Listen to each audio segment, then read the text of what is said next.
007 का नाम रखना पड़ेगा। अजीब शॉट हो रही है आज।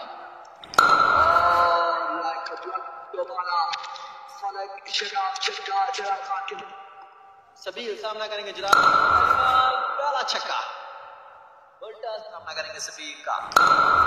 My goodness, shot again, 6 again. Tawhid umpire को क्रॉस किया, बाल की शॉट गिने और बाल जाएगी बाउंड्री लाइन से बाहर 6 रन के लिए। एक और छक्का, तौहीद सामना करेंगे जलाल का, शॉट गिने, कैच द कॉल और बाल जाएगी बाउंड्री लाइन से बाहर 6 रन के लिए।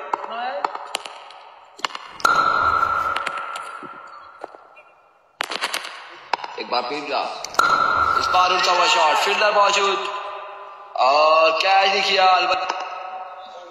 4 पे 9 बाकी, बॉलर एक बार फिर इस बार एक बुलंद दोबारा छक्का रसीद किया जलाल ने। मौसम तो साफ होता जा रहा है,